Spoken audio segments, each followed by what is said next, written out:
Hey, if you've got this part of the video, or if you got this part of the video, you've got the live unedited edition. Home Gadget Geeks, Thursday night. It's the 13th of April, 2023. It's 8 p.m. in the Central Time Zone. If you got this any other time on YouTube than that, you've got the recorded version. That's okay. Hang tight. We're going to get started here in just a second. Typically, we would edit this up, throw it over at theaverageguy.tv. But stay along. We're not going to, the pre-show won't last very long. We'll get started here in just a second. If you're one of the regulars, you guys know what to do. If you're joining us live for the very first time, there's a link right above me there on our live page that'll take you over to theaverageguy.tv. No, I'm sorry, take you over to YouTube, and there'll be a chat room there. And we'd like you to take advantage of the chat room if you want to jump in and ask questions. I see Ken and Brian already out there. If you're listening now, Brian, we'll give them a second for folks to come in. All the notifications no problem flown off into the universe, and we'll give folks a second to jump in here and do this. I'll say this at the end, but Brian, thanks for reaching out again and saying, hey, can we chat on the podcast? So thanks for coming back. It's always good to reconnect with you. Yeah, no, likewise. It's always fun. And a few things have probably happened. I think I had you on 3 years ago, Yeah. I think 4 right before the pandemic, maybe. Yes. And yes. Maybe a few things have changed. Don't say them now. I won't say them for the podcast. But so good to see you guys here, and we'll give it another minute or two before folks jump in. And hopefully everyone is. We have had a stretch of amazingly good weather, Brian, and it's just been nice. I've used the evenings to sit on the deck and watch the sun go down and enjoy the beautiful Midwest. So hopefully you're getting. Yeah, we had some warm weather today. It was really nice. I got out and had a chance to walk around my community, which was really nice. Have you moved since the last time I talked to you? Actually moved twice. Okay. Wow. Once to an apartment, and now we're in a 55 and over community. Oh, nice. Yeah, in a detached home, but I don't have to worry about landscaping and snow removal and all that. Yeah, stuff. I turned 55 this year, so maybe I should start looking for. Do you have a lot of those communities in? No, we don't. Not as many as you'd think. Yeah, we have. Yeah, we have quite. We have a lot of people. Well, a lot of people stay in New Jersey, but we have a lot of 55 and over.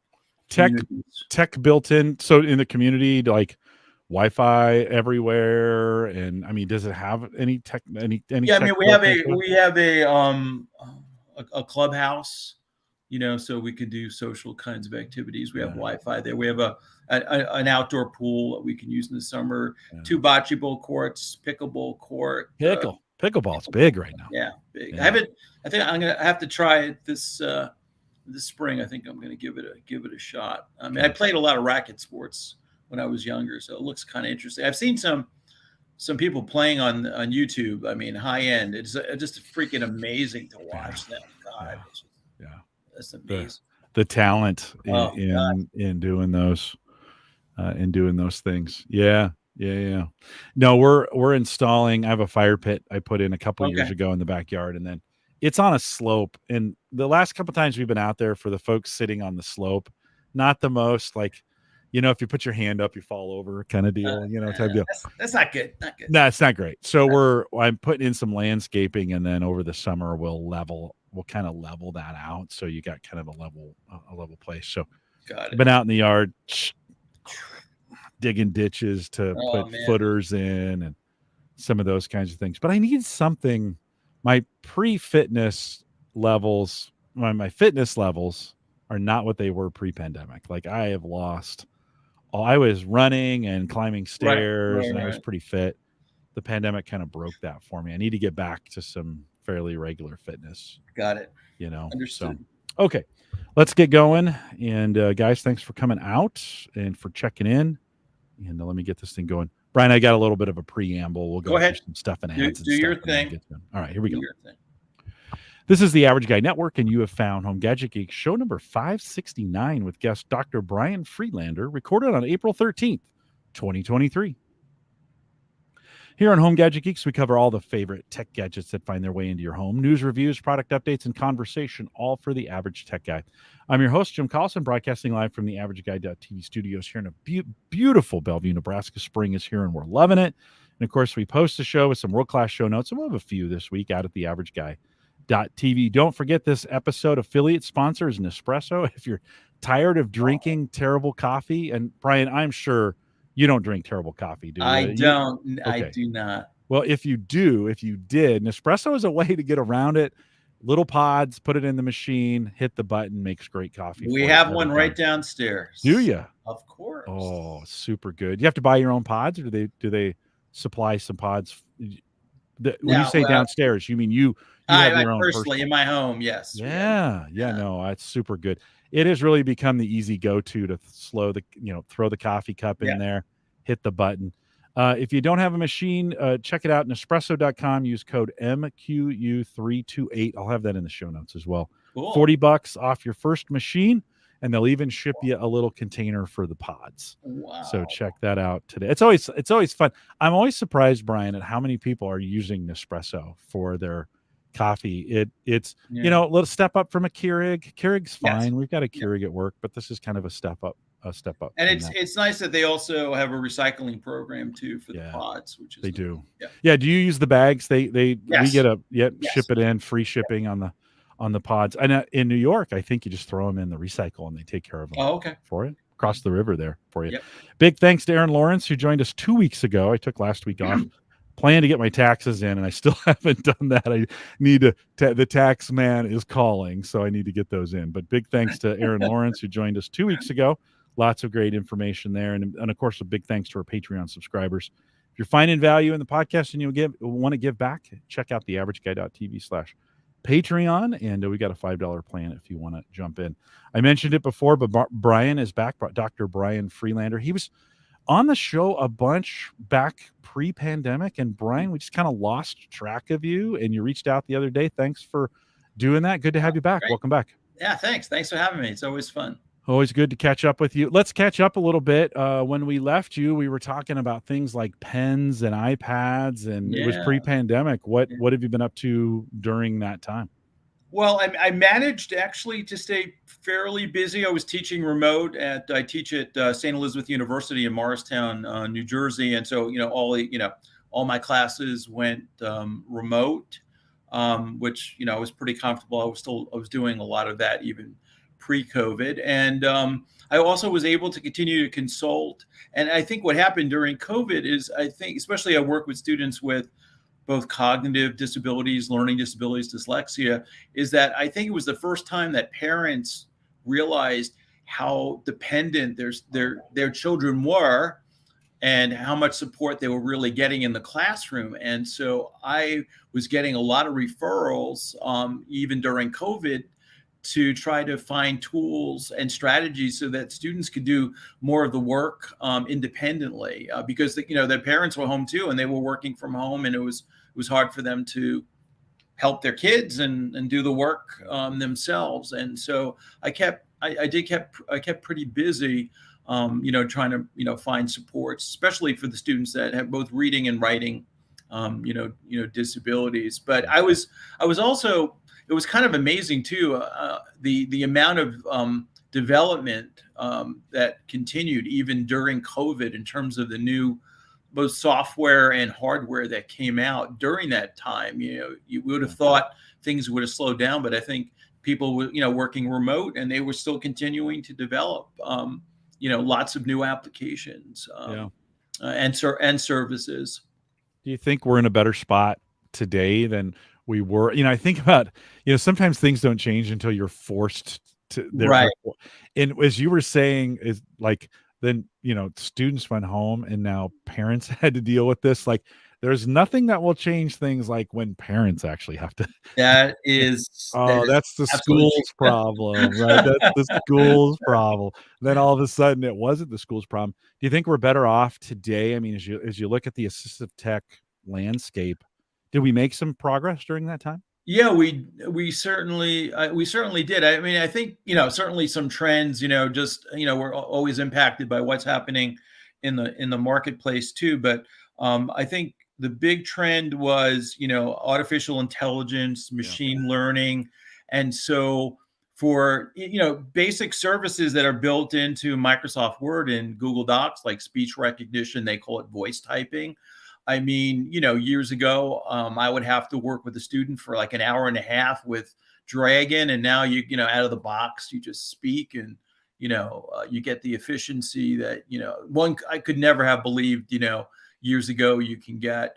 And then also a big trend is especially more so I would say high school, college is using audio for note-taking purposes, whether it's a digital pen, but some of these new services like Otter AI, for real-time transcription are pretty incredible. And I've been using I use Otter AI sometimes. I started using this new tool called Fathom that connects to Zoom, or Google Teams, or even Google Meetup. And yesterday I was teaching, and I tried it out, and at the end of the hour and a half, it produced with artificial intelligence a summary of the 90-minute lecture discussion that I gave, which is pretty amazing. It really is, and it just keeps getting better and better in terms of its ability to understand the context,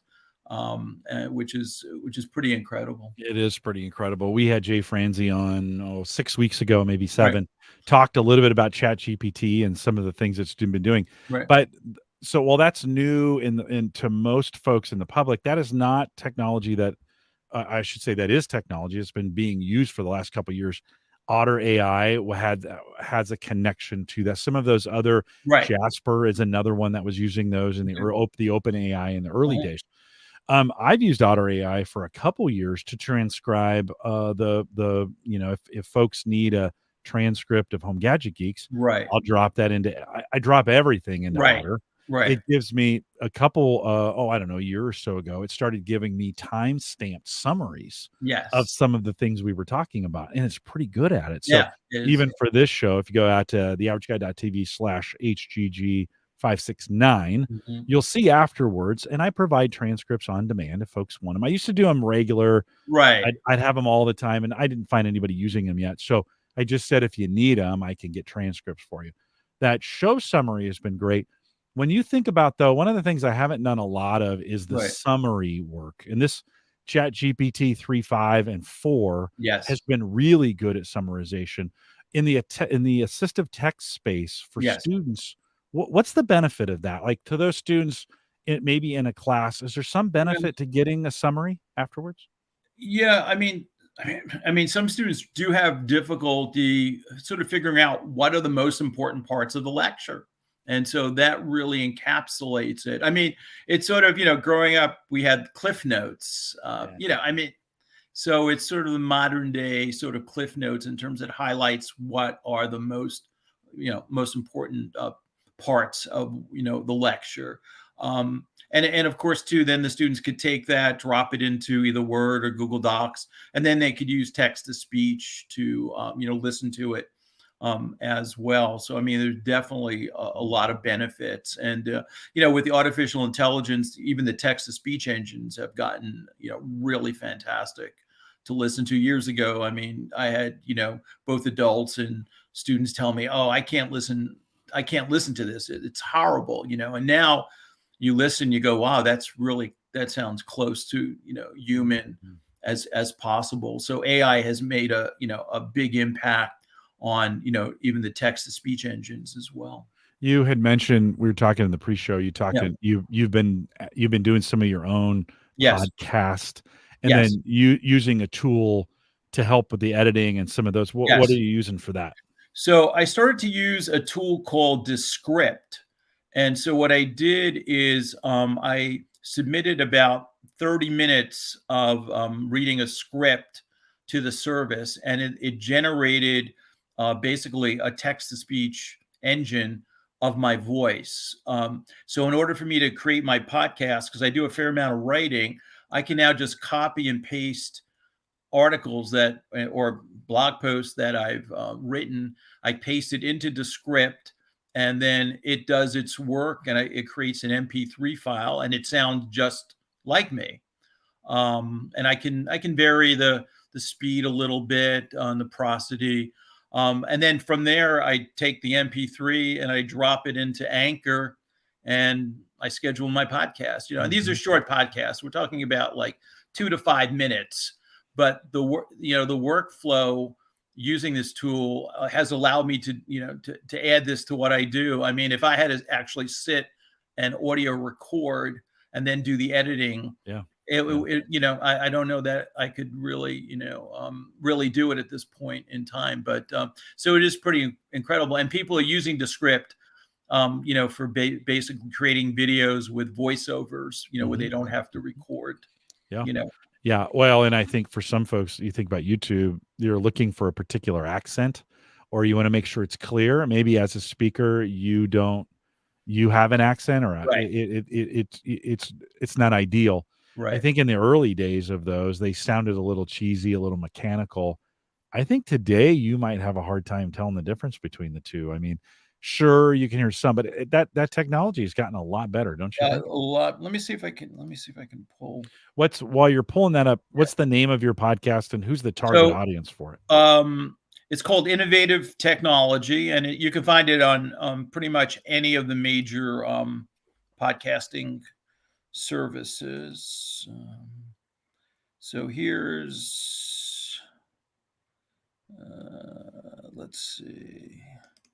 So let's see if you can. Hi, this is Dr. Fredlander, and in my podcast, Innovative Technology, I will take a look at the intersection of students with learning challenges and how technology can ameliorate these difficulties. With the background in school psychology and as an assistive technology consultant, I have a unique perspective. So that's it reading. That's not you. No, I mean, you recorded, but that's it reading your right. Your so text, I mean, right? All I did was drop my text into it, and it outputs that MP3 file. So it makes it really. And the other part too is, you've been doing this a long time. I mean, there's never a time when you don't get an interruption. The mailman rings you're in the middle of recording, the mailman rings the bell, the dog barks. So here I don't have to worry about environmental sounds, because all I'm doing is copying and pasting text into that application, and then it outputs what I needed to do. Descript is the name of that. As podcasters, we've known about Descript for a long time. That is not it's but I think in the last 6 months to a year, it's become an average guy, so to speak, tool. Like just the way you're using that. I mean, there could be some real world applications where it's like, you know what? I'm not that gifted of a speaker. I want to type it out in advance, and then I want it to play. And wow, it's hard. I mean, yes. Although if you had played that and not told me you were playing that, right. A blind drink, as we would like to say. Could I really tell what kind of bourbon that was if you didn't tell me it was your voice, right? So, I think it also has the ability to add audio to it, right? So you can record audio; it will transcribe it for you as well, right? Yes. And are you using that for anything as well, to go in the other way? No, I'm going the other way because I've been doing a lot of stuff on LinkedIn, writing little articles and things of that sort. So it's been it's just an interesting workflow, and the only reason I could do it is because of the steps and what they're what they're able to do in terms of creating my voice. Does that take much processing power to do? Did you feel like you had to have a higher end computer to do any? I mean, I have a Surface Pro 8 here with 16 gigabytes of RAM, so I think it needs a little bit more RAM than maybe your average computer, but nothing great. I mean, this is not a crazy large system here. No, I think it is one of those things that you can run. You do need a little bit of hardware to do it locally if you're going to do it, but can pull it off. We mentioned ChatGPT, and we've talked about it from here on the show. We've talked about it from a content creation standpoint of how all the things that you can kind of do to to create content. It scared the bejesus out of the education community when it first came out. Like, how are we going to do this? Like, how are we going to, students aren't going to write papers anymore. They actually haven't been writing papers, just to be honest. And that's then true. That's absolutely true. Right. right? Yeah, there's been other things going on. Anyways, okay, let's not Yeah. Okay. the merits of that. In an in an assistive tech space, as we're thinking about students that have disabilities or have Right. learning disabilities, what kind of benefits do you see in it today, and where might that grow in the future? How, because I think some math teachers probably complained about the calculator when it first came out. Students are never going to learn to add, and now we calculators are in every room. Do you see a day when AI, or Chat GPT, Mm. becomes a helpful part of the education solution as opposed to being so feared? Oh, I mean, absolutely. And I think also from the standpoint of, the even from the standpoint of being a teacher, I mean, I think it's pretty incredible. I mean, I think, like I said before, a lot of students, especially with reading disabilities, who have a challenging time, reading text.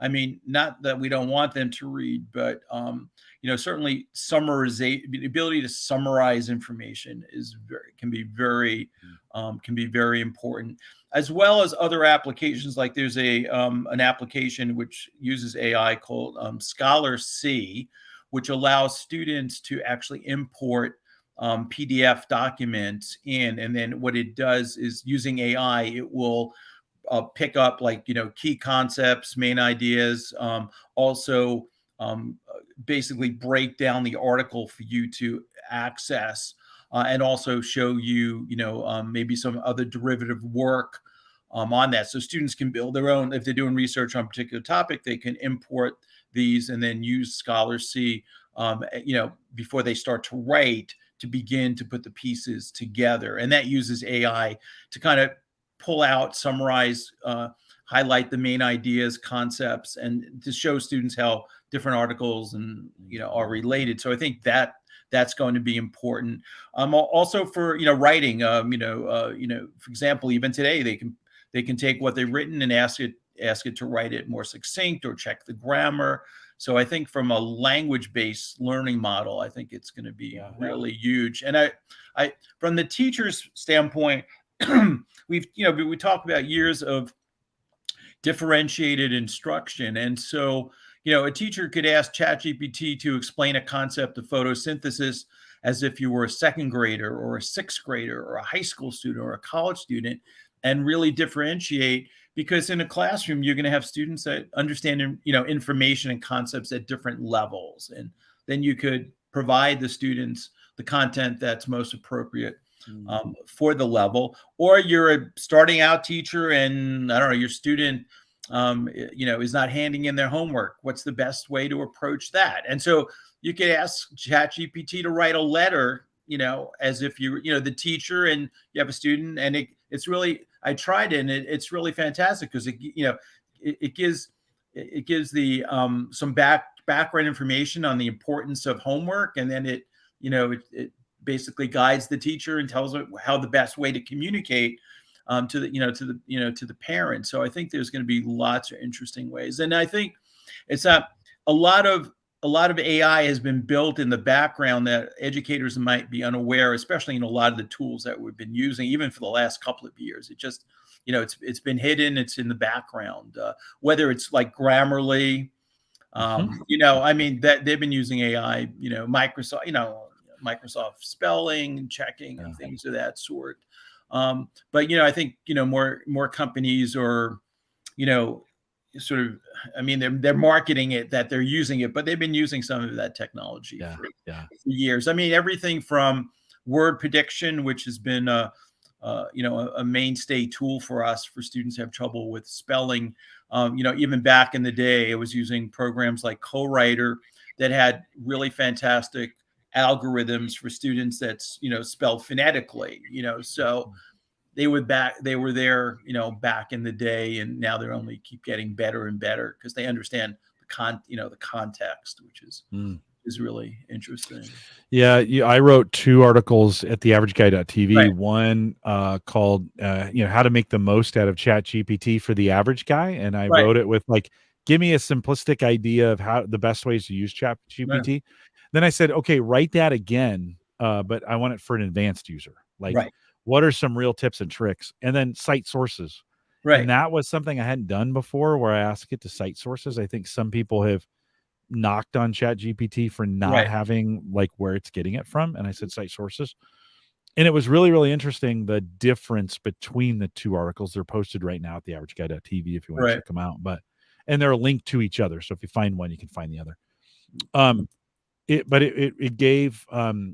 It gave me some sources, and I went back and kind of checked them just to kind of make sure.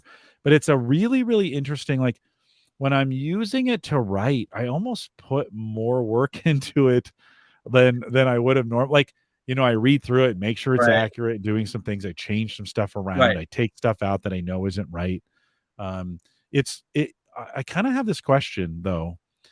Do I need to write blog posts? And when ChatGPT gets so good, when AI gets so good that it knows the answer, do I need to write blog posts anymore that are informational? Right? I mean, because anyone could go to Yeah. ChatGPT and But get that same information, right?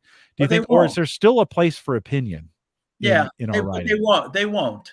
Most people are not as I think a lot of people are just not as inquisitive, or or you even want to experiment. Even I mean, undergrad, even graduate students. I think some of them are just don't. They're not used to doing that. I mean, I think you and I are very geeky, so we jump in. A lot of people just stay on the sidelines, or maybe are afraid of it, or don't know what to do. And so I think there's still a place for it. I think I think the right formula is seeing what it gives and then filling it in, checking it, and adding your piece Yeah. to it. Yeah, I think letting it do the heavy lifting of some things that are right, normal. Hey, I wanna spend some time. I wrote a couple articles about solo stoves. I was thinking about purchasing one of those, and right, so I did a bunch of research around the stove, and then I thought, "Well, let me just have it write a post for that," right? And so right. it did some things, and then I added some piece in it. And, of course, we're still not to the point where AI is really giving us an opinion. In fact,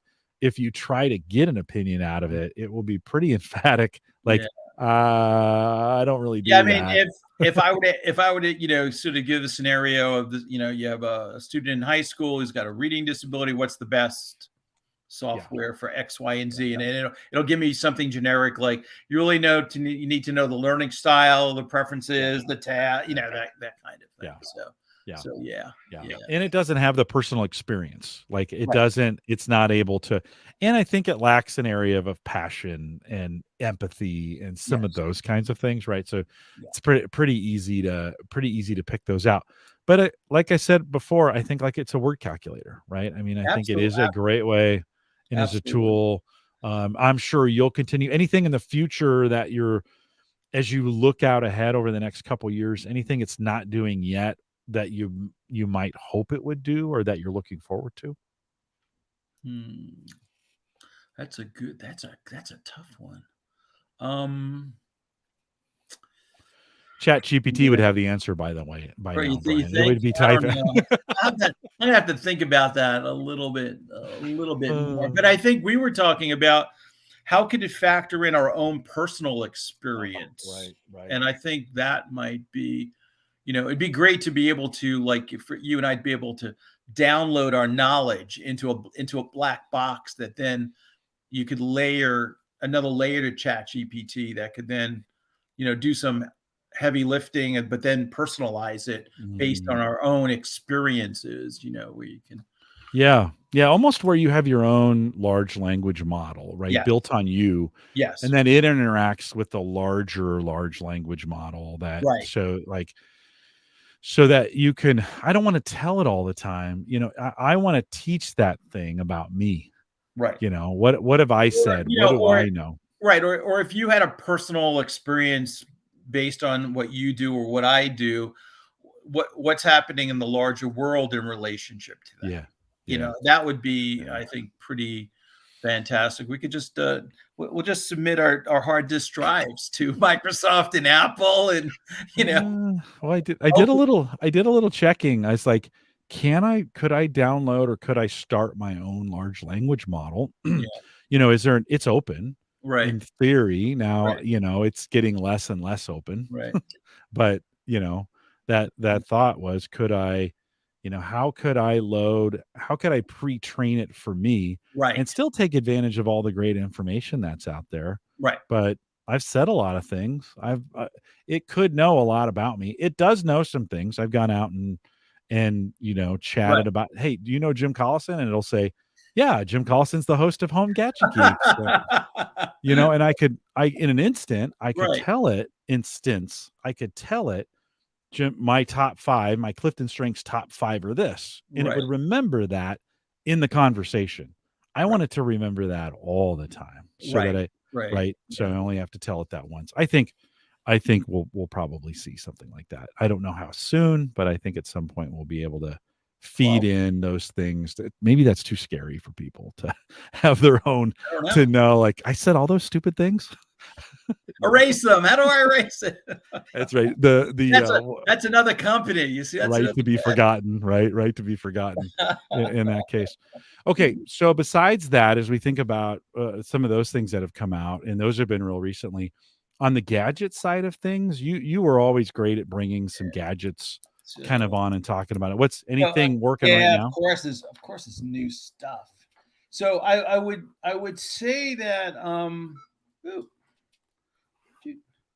So this is probably one of the most innovative pieces of technology to come out for students with reading disabilities, and it's called OrCam Read. It was developed by OrCam in Israel. So basically, what this is basically a camera that could take a picture of a screen. OrCam version 9 is ready. Or text. So what I'm going to do is going to point it at this. Point it at the book.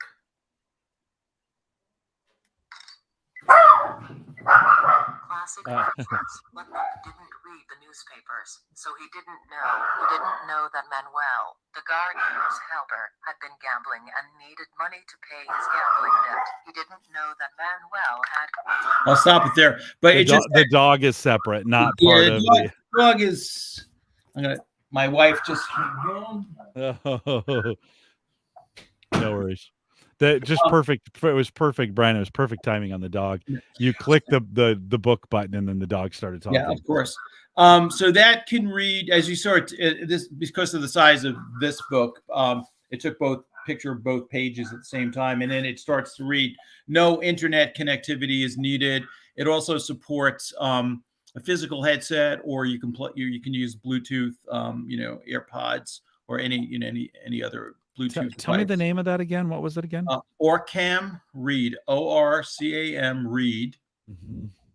And so you're finding, so for students that have reading disabilities, or so that's really, it was designed for students with dyslexia, especially I would say the high school, college level is ideal. But I did work with this with a student in middle school with he had low vision, visual impairment. Mm-hmm. So for him, it's great, and it could also read. If you had a PowerPoint or a Google slide on your screen, it could actually take a picture of your monitor and read it, or even like a poster or something that's on the wall. Yeah. They actually had developed this for individuals who were visually impaired, called My Eyes, which had more features for the visually impaired, and they just pulled out the features that were most important for students with reading disabilities. So it's a really, so 25 years ago, I met Ray Kurzweil, who came out with the Kurzweil reading machine, which at the time was really nothing more than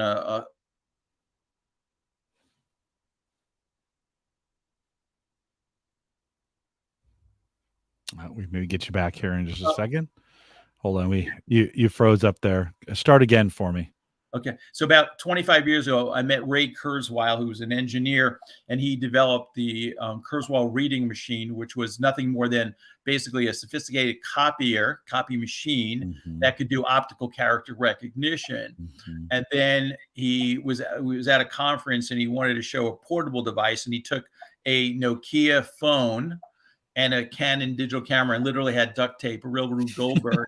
And he took the picture with the Canon, and then the Nokia phone read it. And so when you get to something that's this size, it's pretty incredible. And that's like, for our audio folks, it's maybe or maybe 4 inches. Yeah. Maybe 4 Yeah. inches. The size of a M.2 drive, maybe a little bit bigger than Yeah, that yeah. for And some it's little thicker. actually it's got a, it's got a camera, and it also has a laser built in as well.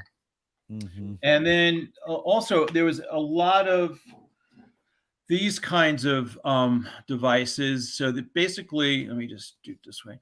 This is Scan Marker Reader. It's a portable handheld scanner, and this particular model uses actually AI in the cloud to do OCR. So you basically scan text from a book into a web-based app or your Android phone or your or an iPhone, and then it has text to speech and also translational services as well.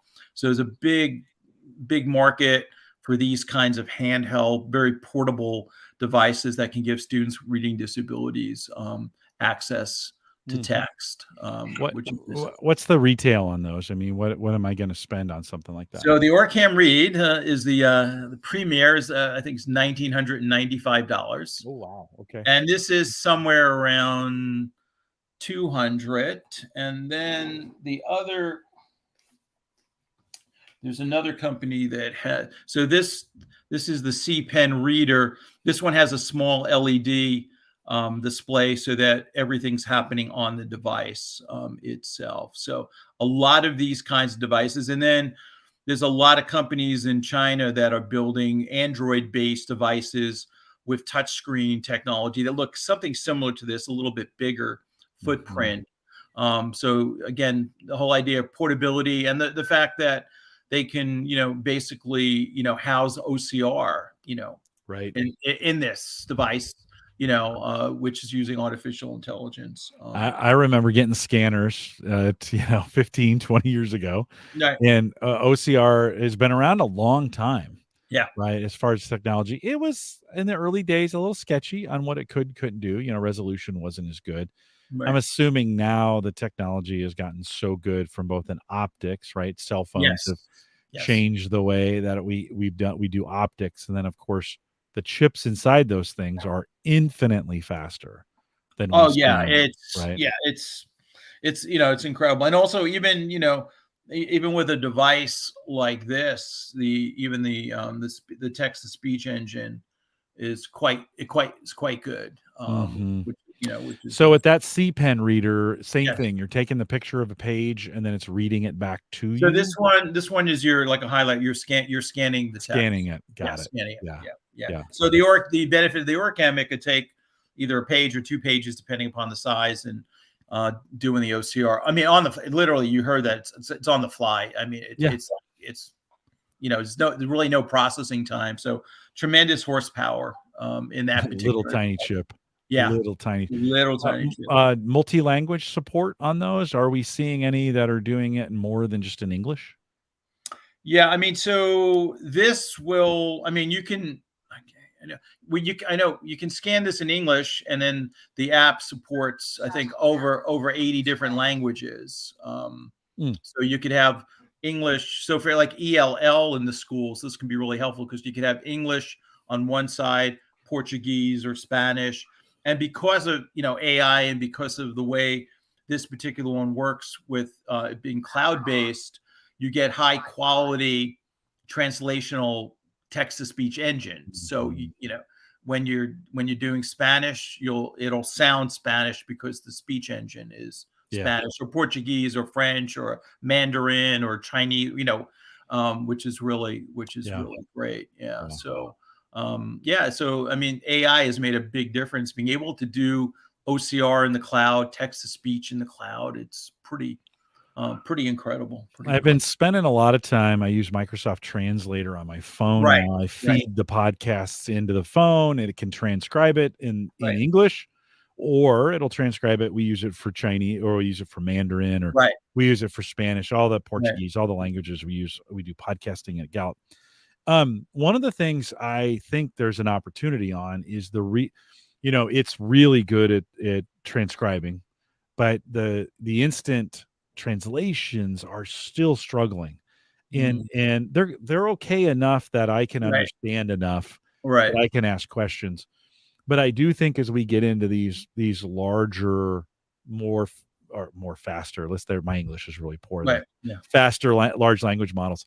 I think we get an opportunity for AI to have an impact on those translations as well that are coming out, because oftentimes they're just kind of awful. I mean, they're sketchy and not, they're using the wrong words, or they're not using the right context, and I still think we've got some opportunities there for AI to help in that. And I know it's instant, but you're showing me a device that you're holding in your hand, and you're snapping a picture of a Yeah. page, and it's reading instantly to you. Yes. Like, Yes.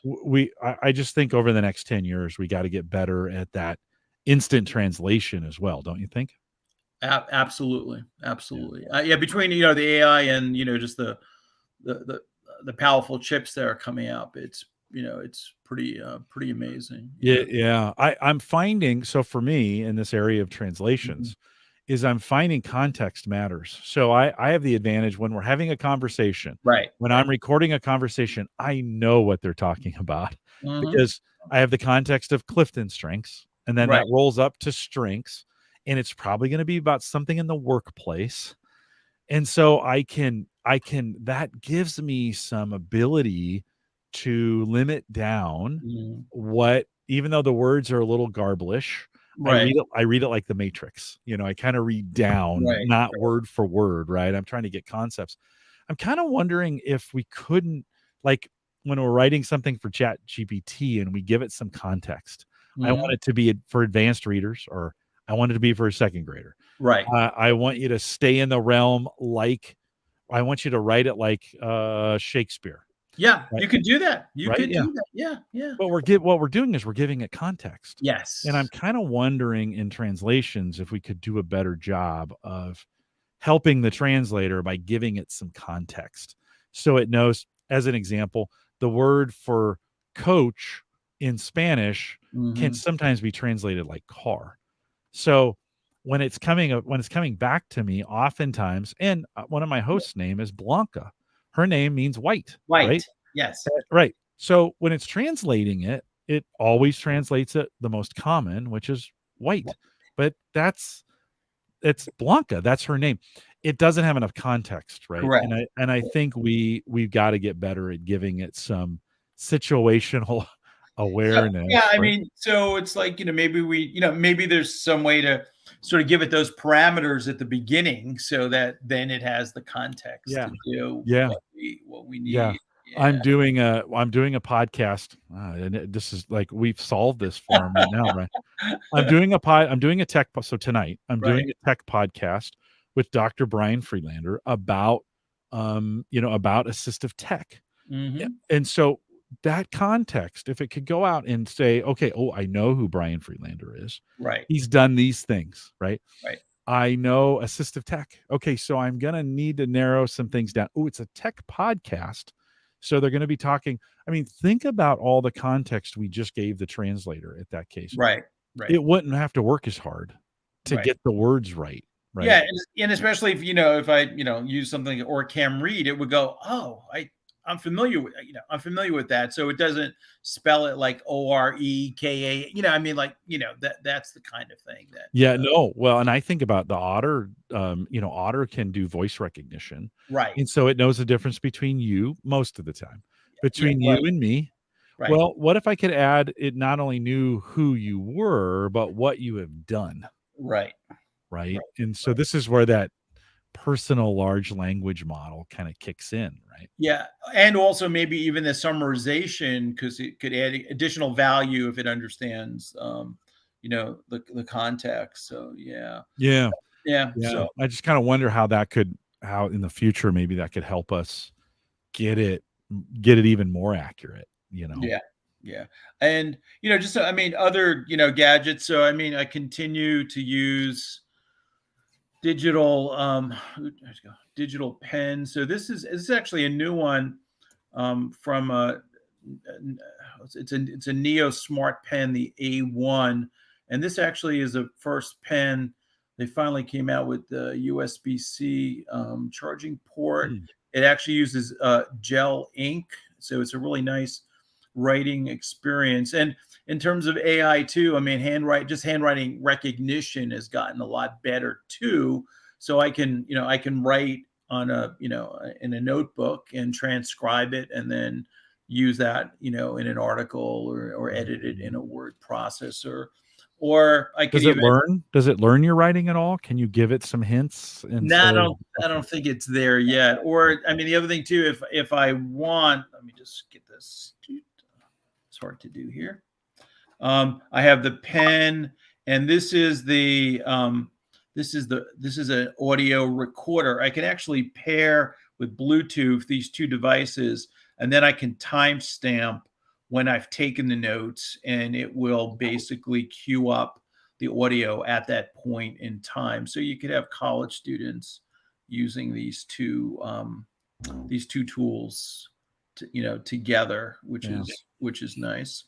So I mean, lots of possibilities. The biggest issue is still comes down to getting the information to the educators, the end user, the students, to know that these things are available to them, and then actually giving them the opportunities to try them out, and before they actually get on campus, especially for college students. That's the challenge, is getting them really ready and prepared, because a lot of students through high school tend to get a lot of both accommodations and modifications, and sometimes they don't realize how much both parents and educators are doing to support them. And then they get off to college and they go, oh my God, I got to read 6 chapters a night. And it's like, if you have a reading disability, even if you've made a lot of progress in your reading, most of the students I've seen are still, their fluency is probably at the 10th percentile, and they just can't, they can't keep up with the amount of reading. So they really need to learn to use some of these tools for reading, and also note taking as well. But they have to find the comfort level and their tool of choice that makes sense for them. Yeah, my reading comprehension is off the charts the other direction. And I always struggled with reading. I mean, I can do it, and there's periods of time when I read a lot and I got better at it. Right. It's not my favorite thing to do, so I don't lean towards it. When I found podcasting in my older years, I found I'm a listener. Like, I can listen at high speed and maintain a lot. Mike Uyghur, Mike, he was on here for a lot of years. Mike went through law school by putting PDFs in a reader. I remember that. Yes, I remember that. Yeah, and so all the current research shows that it's the same centers in the brain are being lit up, whether you listen to the content or whether you use your eyes. So there's really no difference. So we place tremendous value on the reading component versus the listening component, but it's not really the case. I wish I had some of those when I was going through college. Listen, I did benefit. Word processors came out. I was a terrible writer as well. Right. And word processors came out. I couldn't type.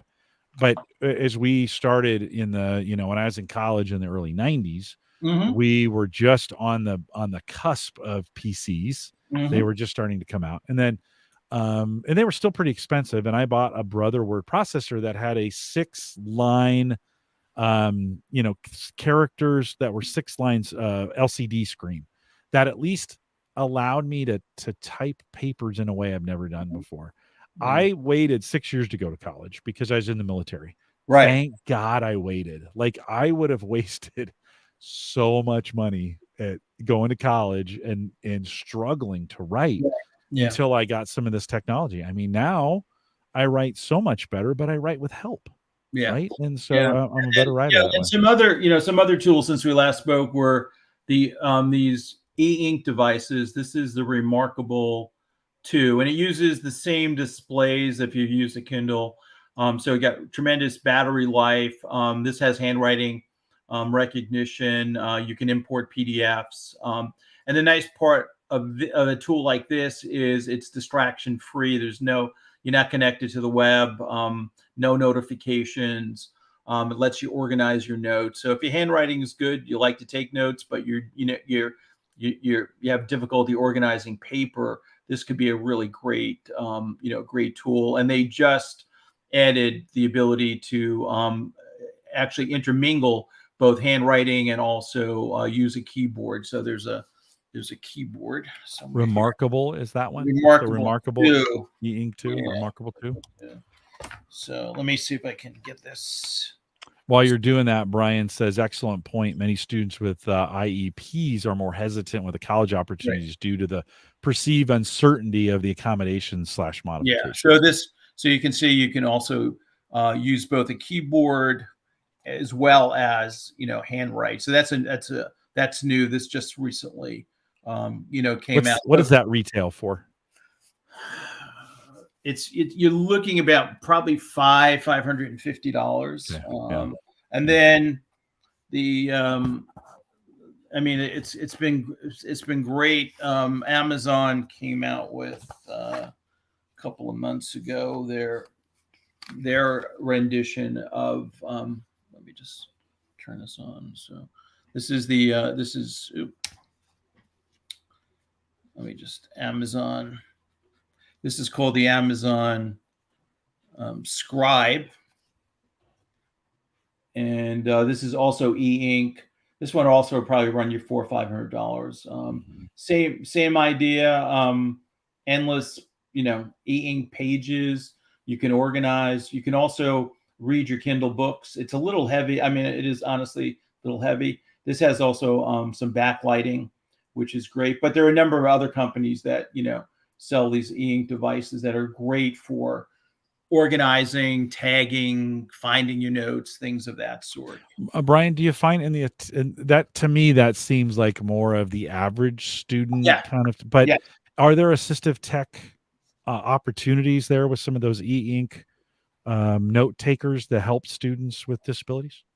Yeah, I mean, I think there's, honestly, I don't see too many students, but I think it's definitely a possibility for students instead of, carrying around, notebooks. It makes a lot of sense, especially for students that, have, attention deficit disorder or executive functioning disorders where, they have trouble organizing or losing paper. At least here, they don't have the opportunity to do that, which is, do you think in the learning space, we think about now, we talked about these AI capabilities to summarize, to help take some of the notes. If I'm a student with some disabilities and in the moment, I'm not best in the moment of taking notes, but I'm sitting in a lecture and I turn my phone on and say, hey, I want to record this, and then take all that information back and process it. It's going to transcribe it for me. Do you think, to me, it seemed like there may be some resistance to that in the learning space, just because professors don't want their recorded lectures, right? Can you talk, is that, sure. How does that work in this space? So, typically students who have, disabilities, and have approved accommodations, that would be an accommodation that we would write into their plan. Generally, it's not too much of an issue at the college level. I've gotten a lot of pushback in the public schools because teachers don't want to be recorded in the classroom. But at the college level, as an accommodation, that should not be an issue. And as a matter of fact, a lot of larger colleges, universities, they have university licenses for like Otter AI or Glean or other recording technologies that they will then give those licenses to students so that they can do what you're saying is they can process the lecture. Whether you have an Android phone or an iPhone, you can come in and, just record and then drop it into Otter, or even Otter has an app for iPhone and Android, and a lot of the other transcription services also have apps so you can go in with your iPhone or iPad and record and do it in real time. So it's generally not an issue for when a student has an accommodation plan and it's approved by the university or college. Okay. And then typically what happens is the professor signs off that they're aware that the student is recording because of their disability. And so there's an understanding that, how it's to be used and what it's to be used for. Yeah. You kind of wonder, I just fielded fielded. Yeah, I just fielded an email today from someone asking about accessibility options. They found some PDFs that we had on our site that were Right. not accessible. And yeah, you can create PDFs that aren't necessarily that friendly Right. to readers, right? And of course, we immediately I contacted our accessibility team, and they're like, Right. "Oh, we're all over this. Like we'll We're on have this it. We're we'll have on it. this fixed in 2 days," like kind of deal. Like they of course we want everything. You know, we can't catch everything, but it was caught for us, right? Right. I kind of wonder, you've been in this space a long time. I kind of wonder if the new era of education, instead of thinking that everything comes through a lecture or everything comes through a lab, to think like, what if we taught with accessibility first? In other words, I'm creating the content in a way that's accessible by everybody. Right. So, and then I may build around that accessibility. So every lesson that I have is already transcripted, is already summarized, is already right. Yes. And so the learning opportunity for the students in the classroom then becomes more about question and answer, or maybe becomes more about understanding than necessarily. I mean, so it's almost like the lecture is a podcast, right? And then the rest of it comes built around the accessibility options. I don't know. Yeah. You seeing any of that happening in the ed space?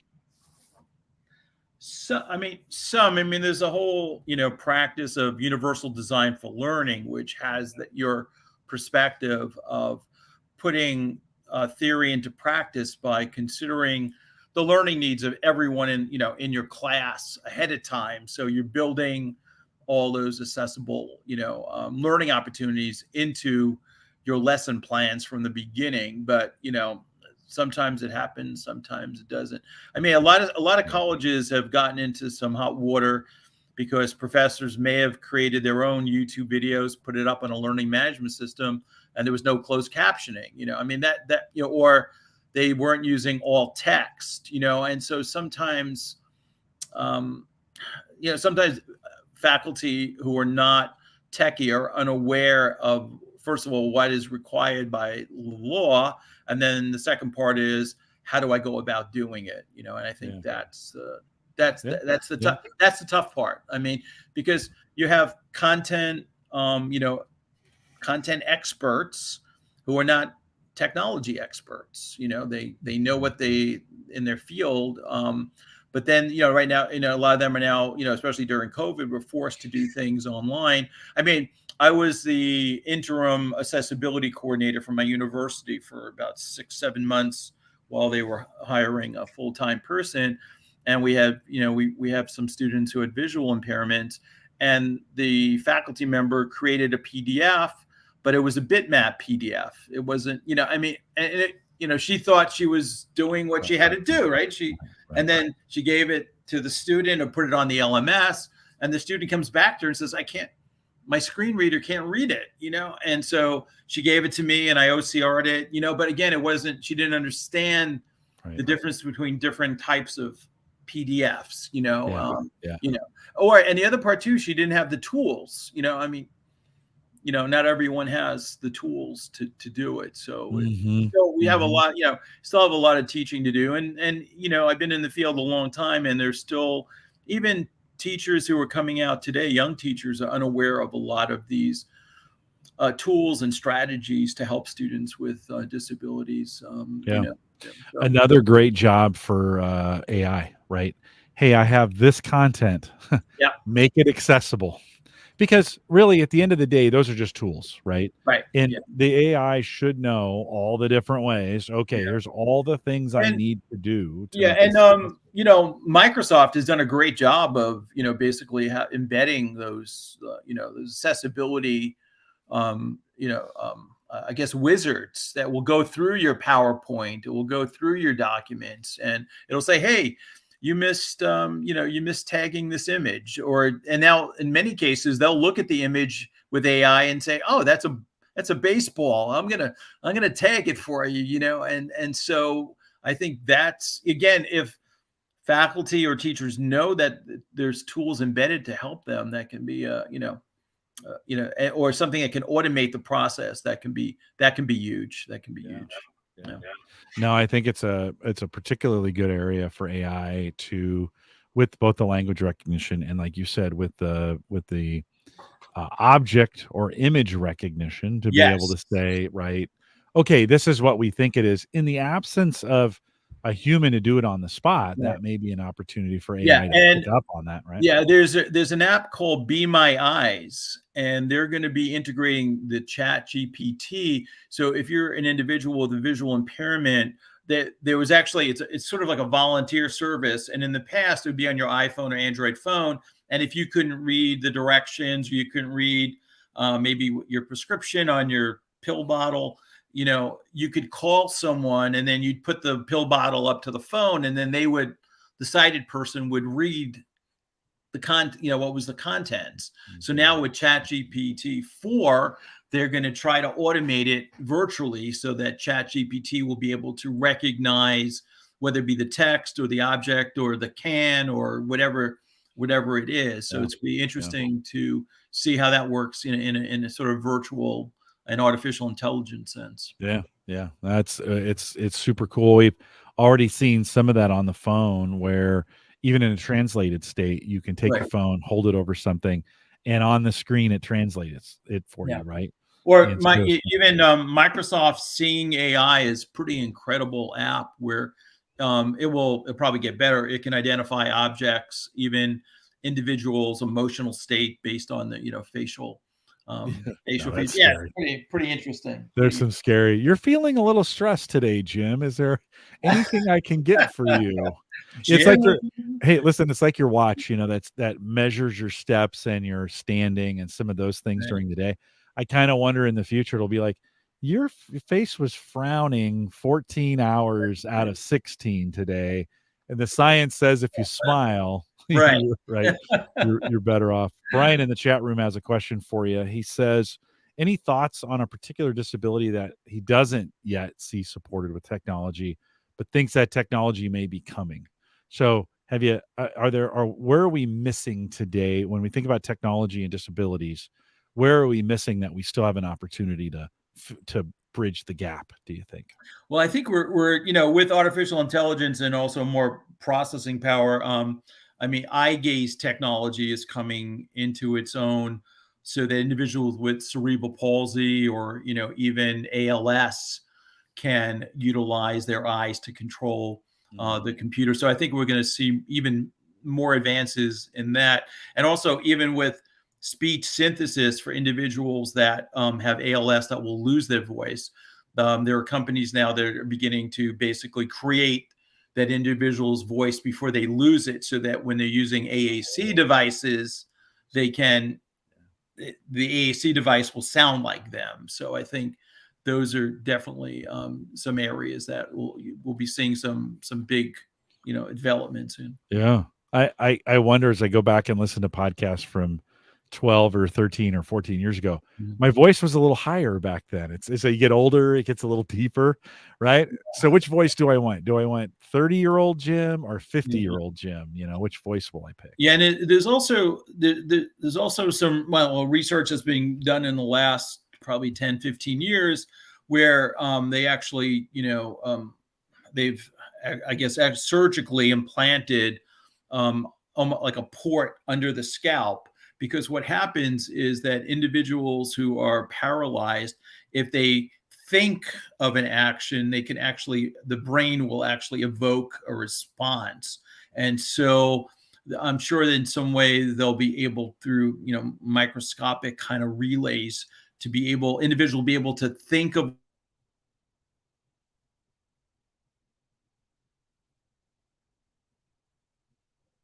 We'll get you back here in a second.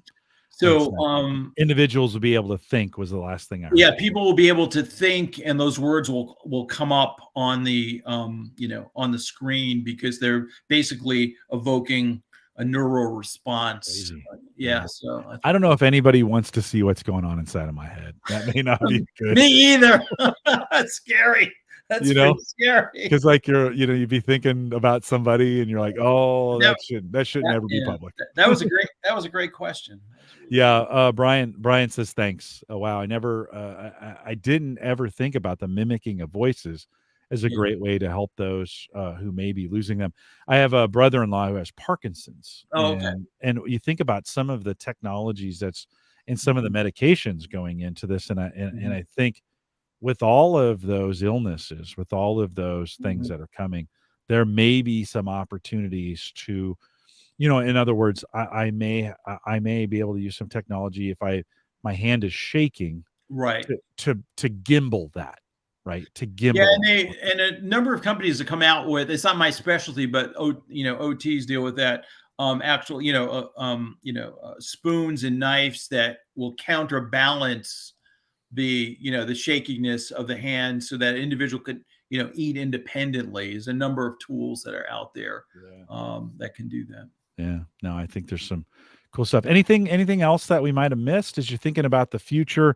I asked you that question earlier, but the other thing about voice is there are a number of companies that are working with individuals that have significant articulation difficulties, typically students with Down syndrome or individuals with cerebral palsy, and they're trying to build models so that speech recognition engines could understand, so they can use speech recognition effectively, not only with the computer, but using devices like Madam A that Amazon has, so that individuals can get the benefits of using those kinds of devices as well with their voice.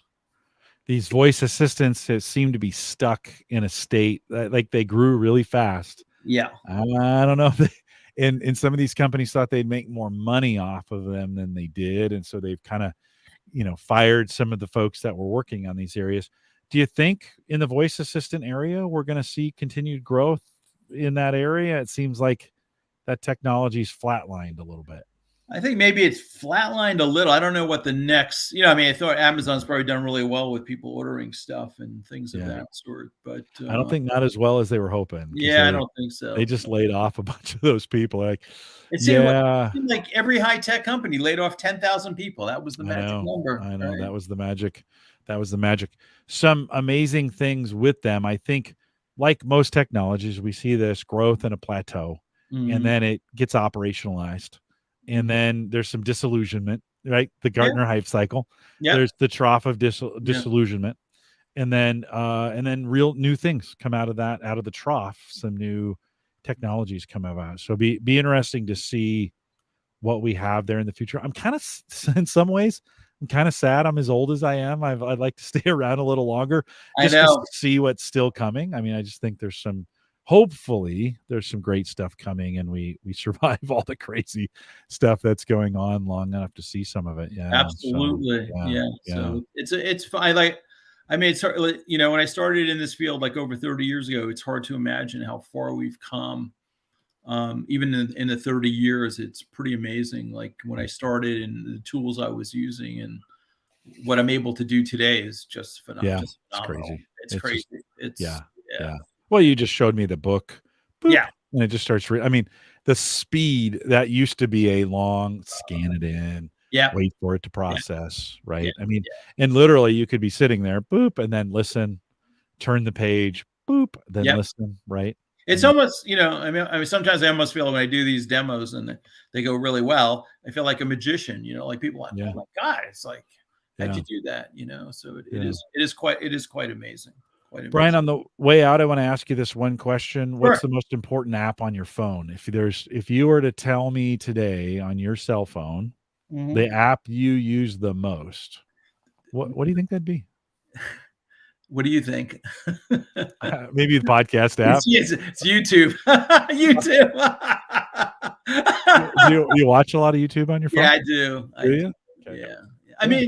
Even we just moved into the house. We installed. We have 2 Nest thermostats, and I passed by the one up here, up in the loft area, and it said change the battery, and I didn't know how to change the battery, so I went to YouTube and I said, how do I change the battery? And it's just because I wasn't sure if it was, had a twist or pull out, and in 30 seconds I was able to. It just said just pull straight out, and I did, and I placed the battery, and it was back in business. So.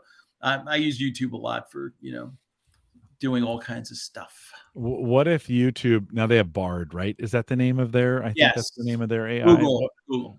What? Yeah, Google's AI. What if they began to feed all of that YouTube information into Bard, and you could ask that question, and then it would dynamically build a video for you based Yeah, that on would be awesome. like That's awesome. That's how, awesome. how Awesome. crazy would that be? Like Yes. an AI avatar. We're already, I mean, when we think about video, we're already pretty good at creating that. And Yes. that thing could walk you, that video, that avatar could walk you through how Yeah. to change the thing in And a you nice know, with way. all the transcripts, it certainly would be. It would seem it would be possible. You know, it seemed like Yeah. it would be possible. Yeah. And a little bit of feedback, if it gave you some instructions and then in the Yeah. end it said, hey, how'd that go? Yeah. And you're like, yeah, it's fine. I got, did you get it done? Yeah. Then it would know, okay, those are Good. good instructions, Good. right? I should Yeah. use those again. It's a little scary. And I think it's more helpful than it is scary. I think Yeah. we're in some good places with that. I Absolutely. think we're a ways away from Skynet. So All right. I think we're okay. That's good. Brian, thanks for spending some time with me tonight. I always appreciate it. Any final thoughts? No, I mean, I think, it's a really exciting time to be living. And, again, if you're working with students that have disabilities, there's a wide range of solutions. And if you don't know what they are, seek someone out that has the experience, because some of these have been really life changing for the students that I've worked with. It's Yeah. made a real world of difference. And the thing is, the students for many years, they just struggle. And if you can find the sweet spot for some of these tools, it's going to make them less frustrated and just make them more engaged and more successful in what they choose to do. Last question. Right. We live a pretty privileged life. Yes. And so we look at a $500 tool like this and kind Right. of go, are there programs available and for folks who are Sure. underprivileged and need to take advantage of some of these things? What can they do, or are there programs to help in that area? I mean, in the public schools, it would be the public school requirement if students needed some of these tools to provide them free of charge. Um, Second, if you once you go off to college, you're pretty much on your own. But each state has their own assistive technology initiative, and some of the centers do offer the ability to rent or to try at least trial some of the equipment before you go off and utilize it. And Yeah. then some of the universities and colleges do let students, they can loan the equipment for the semester, Mm. and sometimes for a very low, a low fee. So Yeah. that's great as well.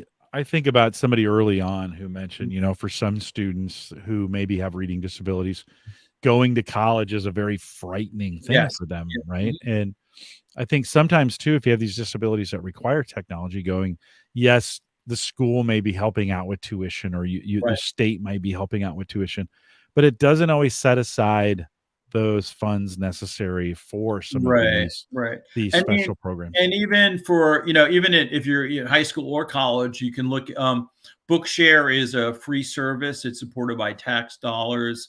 And then there's Learning Ally, which is actually based in Princeton, New Jersey, which is a fairly inexpensive service that can provide human narrated audio books, and college students can access them too for a small fee. So, there's lots of ways to kind of Yeah. jump in. Yeah. Sometimes you can't jump in at the top, but you can find tools. And the other part too is eBay is a wonderful place to find last year's generation that you can get at a significant discount. And I've done Mhm. that too. Whether it's buying digital audio recorder, or even technology. I mean, you can Yeah. find some stuff, and at least eBay is going to stand behind it, and you'll get your money back if there's an issue. But Yeah. you can find a lot of devices that are in pretty good shape, or even refurbished if you had to, with warranties. Well, I hadn't thought about this before, but I think about us listeners. For Mhm. those listening right now, oftentimes we're in some situations where we know all this stuff. Like Right. we hear it here. This has been a very informative hour Yeah. spending with you, but we get the opportunity. For me, as I think about friends who are graduating from high school, of having a conversation with saying, "Hey, like I know you're going to college, but do you have all the tools and all the Right. materials and equipment to be able to get through this? Mm-hmm. And then maybe start having some of those conversations to say, like, look, if you're struggling, you got to get to this early, because Yeah. you're spending a lot of money on this thing. Yeah, And if and it's unfortunate because I've seen a lot of bright students who didn't have the tools. Right. Unfortunately, have a terrible freshman year. And Right. so I mean, Lose a scholarship, right, right? Get frustrated, yeah, quit school. I mean, I right, think all of a sudden a $500 or a $2,000 screen reader for a very expensive education all of a sudden, you start thinking, well, maybe that's worth it after all, right? yeah, and you have. I mean, if anyone's listening and has a student going off to college with a disability, and they're going to need an accommodation plan, between now and September would be a great time to begin to go back to your school, talk about the tools, or at least find out what tools the college has that they can provide, so that that student can begin to start working and really kicking the tires and learning the ins and outs and how to use that tool would be really important. Really important. Brian, if folks had questions and they wanted to run those by you, or they just wanted to thank you personally, is there a way? What's the best way to dialogue with you on social that you're the most comfortable with? So you can email me at brian@assistivetech.com, BRIAN@ASSISTIVETEK.com. Cool. All right. And so those emails will come flooding in. You might want to get. Oh yeah, I know that. I hope at least 10,000, Jim. Yeah, that'd be great. If you get 10,000, let me know. That would be 9,992 more listeners than I thought I had. So anyways, Brian, thanks for coming on. Can you hang around for just a second as I wrap this up? Is that okay?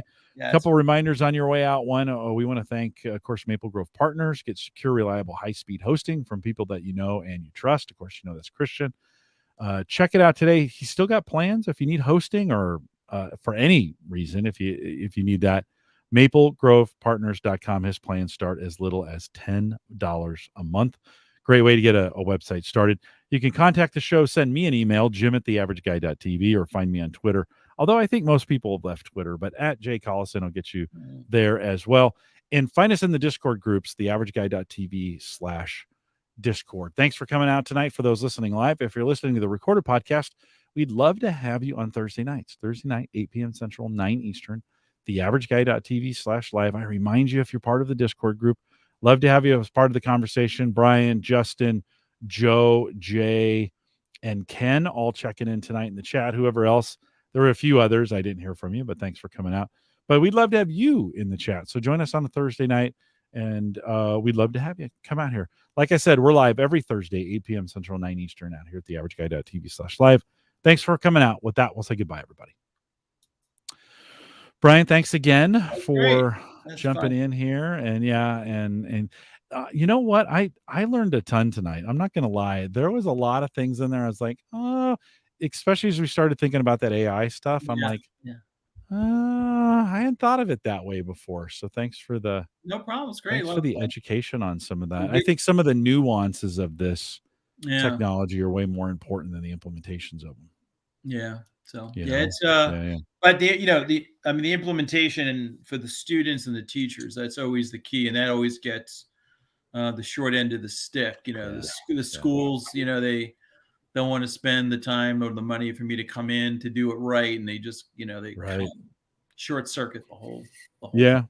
Well, it's always a money game, and then it's always we struggle with consistency and individualization. How do we provide a consistent learning opportunity for everybody, and yet knowing there are those students who are going to need an individualized approach to this. And it's hard. I am learning every day. There's a new thing that pops up on my radar by someone who's like, hey, can you provide it in this way? And my immediate reaction is, isn't every way I do it enough right now?